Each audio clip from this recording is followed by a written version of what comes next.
For 4 years, if you wanted to run serious AI, you sent a prompt up to a data center somewhere, waited, and got an answer back. That was the whole game. In the last 48 hours, two announcements quietly ended it.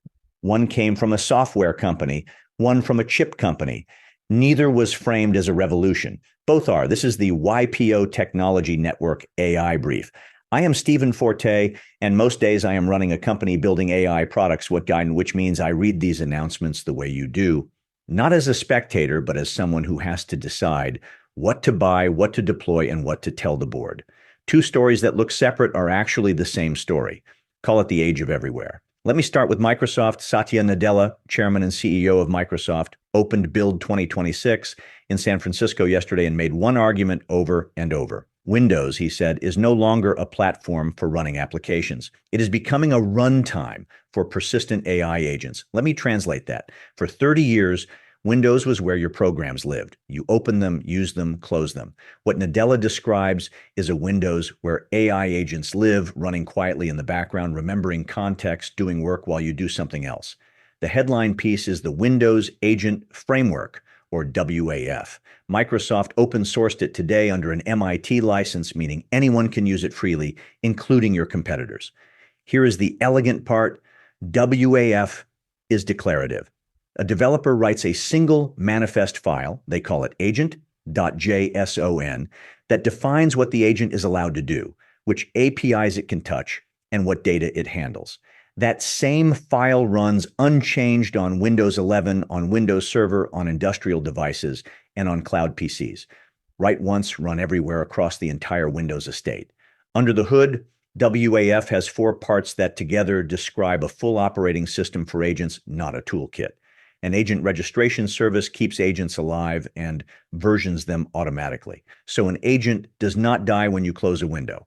The declarative manifest I just mentioned, a cross-agent communication bus built on gRPC that lets agents signal one another without being hardwired together, a switchboard so one can hand off to another without knowing its internals, and a memory service, a persistent, encrypted, user-controlled store of conversational context and learned preferences. That last one is the quiet bombshell, an agent that remembers under the user's control on the user's machine. Two more things from Build worth your attention. GitHub Copilot, Agent Mode, Microsoft's autonomous coding assistant, is now generally available in the major developer tools. Assign it a task ticket, and it writes the code, runs the tests, and submits the work for review on its own in the background. Microsoft says daily users of these agents have doubled in a year, and the Foundry Local SDK is a single install that bundles everything needed to run AI models directly on a device with no Azure subscription, no API keys, and no per token cost. The business angle, bluntly, is about scale. Microsoft has roughly 1 billion Windows devices in the world, and the argument at Build is that all 1 billion just became potential hosts for persistent AI agents. Not someday, today. With an 8 gigabyte laptop and a single command line install, you can stand up a persistent agent locally with no cloud dependency and no metered cost. That reframes the competitive map. Every third-party agent platform out there, LangChain, DiFi, N8N, the tools your teams have been gluing together, now competes with something baked into the operating system itself. That is a hard place to compete from. And every enterprise that has stalled on agents over data privacy or unpredictable cloud bills just had two of its biggest objections answered in a single keynote. Now, the chip company, because hardware is the other half of this. At GTC Taipei on Monday, Jensen Huang, founder and CEO of Nvidia, unveiled something called RTX Spark, a superchip with specs that used to describe a server rack, not a laptop. It pairs a 20-core Grace CPU, designed with MediaTek, with a Blackwell GPU carrying 6,144 CUDA cores, the parallel processing units that do the heavy math of AI, stitched together by NVIDIA's high-speed NVLink interconnect, up to 128 gigabytes of unified memory, 1 petaflop of AI compute, a quadrillion operations per second. It is designed to run a 120 billion parameter large language model with a 1 million token context window locally on a laptop. A model of that size, with that much working memory, is the sort of thing you would have rented from a cloud provider by the hour 18 months ago. Now it fits in a bag. The devices shipped this fall from Asus, Dell, HP, Lenovo, MSI, and Microsoft's new Surface Ultra. The Halo machine, a 15-inch laptop at a price Microsoft has not announced, but based on the specs, almost certainly north of $4,000. For the back office, Nvidia's DGX station for Windows scales the same Blackwell architecture into a desk-side workstation for enterprise developers. The software world is already moving. Adobe is rebuilding Photoshop and Premiere from the ground up for RTX Spark. Premiere gets a new video pipeline that taps into that unified memory. Photoshop gets a GPU-accelerated compositing engine, and Adobe expects creative work to run about twice as fast. But here is the piece I would underline. Nvidia and Microsoft are co-launching something called Nvidia OpenShell, a runtime that lets you define what your agents can and cannot do, routes each query to a local model based on your privacy rules, and masks personal information before anything leaves the building for a cloud model. As far as I can tell, it is the first consumer-grade permission layer for AI agents. If WAF is the engine, OpenShell is the seatbelt.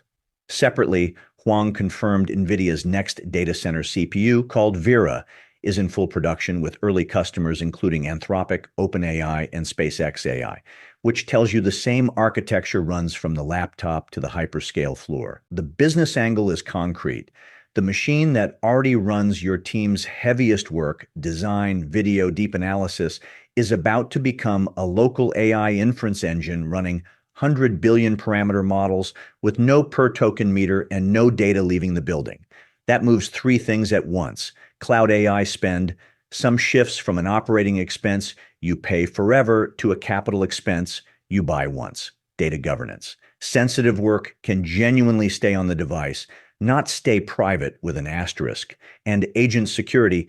OpenShell is the first real answer to the question every CIO is quietly afraid of. How do I actually know what my agent is permitted to do? Here is my read, and this is where the two stories collapse into one. For 4 years, the cloud was the only place you could run serious AI, and the entire conversation was about which API to call and what it cost per token. This week, that conversation changed. Microsoft made Windows an agent runtime. Nvidia put a petaflop in a laptop. Side by side, they are not two announcements. They are two halves of the same shift.